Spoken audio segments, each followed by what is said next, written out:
Would you like to learn the best ways to live stream onto YouTube, Facebook, Twitch, and more? Then make sure you stay tuned to today's video. Hey, what's up? It's Dale here at Live Streaming Tech, and we're going to be talking about the 3 best ways to live stream on YouTube, Facebook, Twitch, and beyond. In fact, I'm not just talking about just going to each one individually. I'm going to talk about actually hitting all of them at the same time. And it just so happens today's video sponsor is Restream.io, and I'm going to talk more about Restream. What is Restream anyways? Well, Restream is a multi-streaming service. So you remember back in the day, we used to have like numerous phones. We'd use our laptop, we'd use a tablet in order to get to the different platforms. Well, those days are gone. All we have to do is just go to a service like Restream and it aggregates out to the different platforms on our behalf. And you're gonna find out why I'm so bullish about Restream.io, and I have been for the past year and a half or so. They have a free service, so you have nothing to lose. You can use the free service, or you can go for the premium service. Now, I've used both options in some capacity, and I'm happy with both of those. If you are interested in getting Restream, we got a link inside the description down below, or you visit livestreamingtech.com/restream to set up your free account right away. Once you set up your account, you're going to need to make sure that you go in there and you're going to have to give permissions to Restream to connect to the various platforms, be it YouTube, Facebook, Twitch, and more. You have to go in there, connect those before you do broadcast. So you don't want to set up a broadcast for, say, an hour from now and then go show up an hour from now and expect to go live right away. You're going to need to make sure you set up those permissions. But as soon as you do set them up, it becomes pretty intuitive. Let's get behind the dashboard and I'm going to show you one of the easiest ways to live stream. You don't have to have any experience whatsoever. So let's take a look at it. Okay, the number one way to stream out to various platforms like YouTube, Facebook, and Twitch is going to be browser based, and for that reason we're going to perfectly segue over to Restream.io. So if you've already set up an account, whether free or premium, go ahead and get yourself logged in. Now, the very first thing you're going to need to do is set up the destinations you're going to want to feed out to. So for instance, let's say I want to go over to my private Facebook page. I'll just go ahead and say add channel. You'll find the option that you want to. So there's these premium options. You're going to have to upgrade for those, but for the most part, we can use this one. So I'm going to go to my personal profile. We're going to left click on this. We're going to connect Facebook. Now, this works the same way when it comes to YouTube, Twitch, and the other platforms. You're just going to end up connecting and giving Restream permission. So I've selected connect.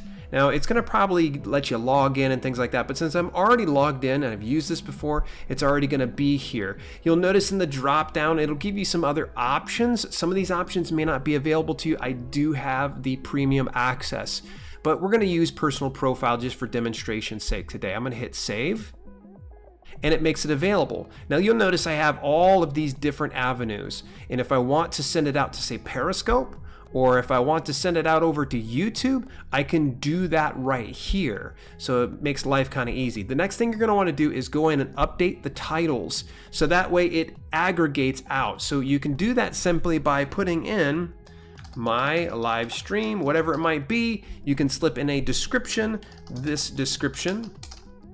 And then you can always just hit update all, and it'll go through and update all these. Now, in the event that you don't want to update all and you want to do each individually, you're just going to hit edit, and you're just going to simply go in and fix it how you see fit. And when it's all set, you're going to end up saving. So for instance, I'd hit update on this if that's the way I want it to be.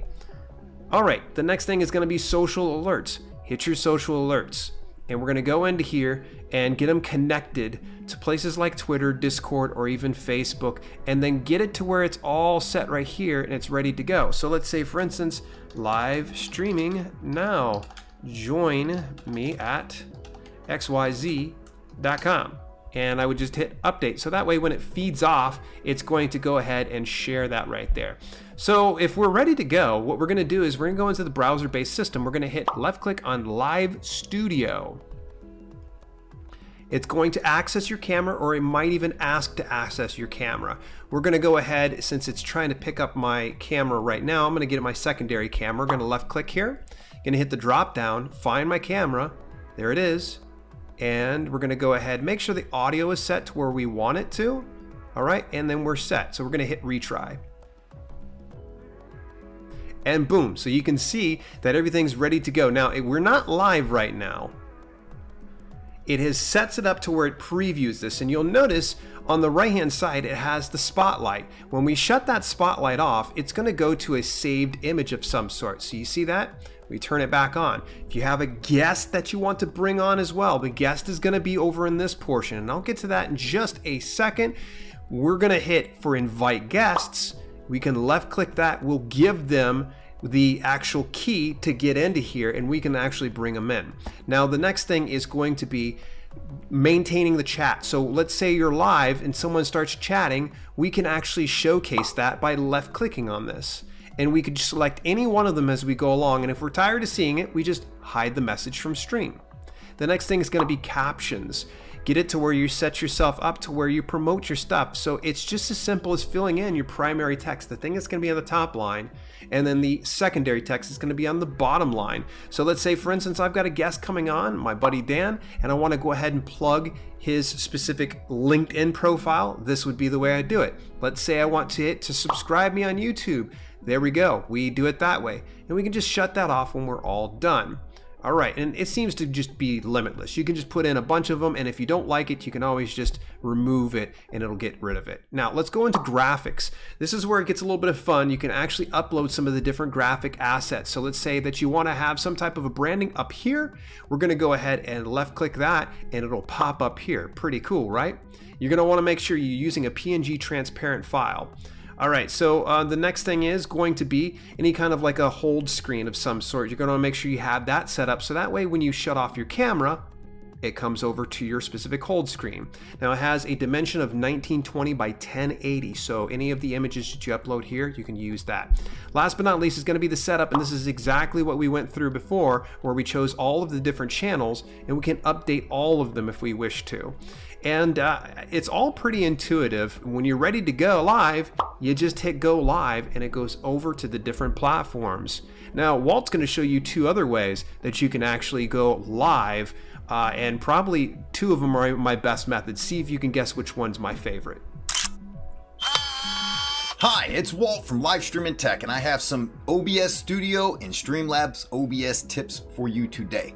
And actually, we're going to dive into multi-streaming. So maybe your home is Twitch or YouTube, and you're starting to get a big following maybe over on Twitter, and you're wanting to hit up Periscope, or maybe you've created a Facebook page and you're wanting to dabble a little bit in that. So I'm going to go ahead and show you how to use Restream IO to be able to multi-stream to all these said platforms. So let's jump right in there and take it away. So we have the Restream IO. We're logged in. As you see, Dale was the last one to stream, and he was streaming to these multiple different platforms, and he had them all checked on. And if you say, for instance, if you didn't want to stream to Twitch, you would just turn it off here like that. I'm sure he's already shown you that. But what we're focusing on right now is we need to get this stream key right here. This is what we need. You're going to want to click these boxes right here. Boom, it should come up. It should say stream key copy to the clipboard. Now we're going to go ahead and jump over in OBS Studio and plug that bad boy in.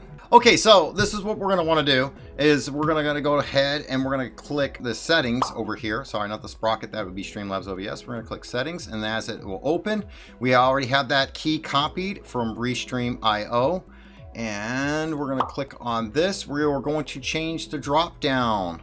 Now we can hit this Restream IO as far as service goes. We can connect to account or use stream key. Let's go ahead. We're going to use the stream key. We're going to take that one out. And we are going to paste. You can also use Control V. Make sure you hit apply, then hit OK to close it, and boom, you can just start streaming, and you will go to every one of those platforms that you had checked. Now keep in mind, when you're streaming live to Periscope, you're gonna have to downgrade to 720. Periscope will only go up to 720, so that's the thing, is if you're hitting 1080p over, say, on YouTube or Twitch, if you're going to Periscope, you're gonna have that downplay to 720. So unfortunately, you're gonna have to lower that stream quality down as far as the YouTube or Twitch goes as well to match that, because if not, you're going to start having issues. Now, in the past, I've kind of gotten away with it a little bit. It seems to kind of downgrade itself, but just, you know, to make sure that you don't break any kind of terms of service or whatnot and get your account banned, just make sure you try to follow the rules. Now, let's go ahead. We're going to jump on over to Streamlabs OBS. Okay, before you jump off, right after I'm done showing you how to do it on Streamlabs OBS, make sure you stay for my bonus tip. Okay, so this is really easy. Once we were talking about Sprocket, this one actually has the Sprocket still on it. So we're gonna come down here. Remember, we already have that the stream key copied from Restream IO. We're gonna go ahead, we're gonna click down here on the bottom. And once again, we're gonna go to Stream. We're gonna go to Streaming Services, and as you see, look, we already have Restream IO selected. We have Auto Detect for the server. We're gonna take out the old key, and we're going to hit Control V because unfortunately you can't right click and paste when it comes to Streamlabs OBS, and then you're going to hit done. Okay, so my bonus tip for you.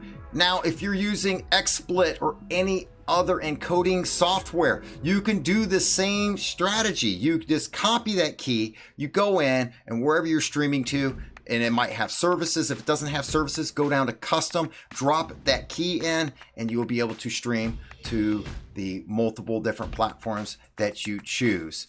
By the way, speaking of Restream IO, you might want to check out this video right here, or maybe right here, where we talk about Restream Chat. I'll see you over there.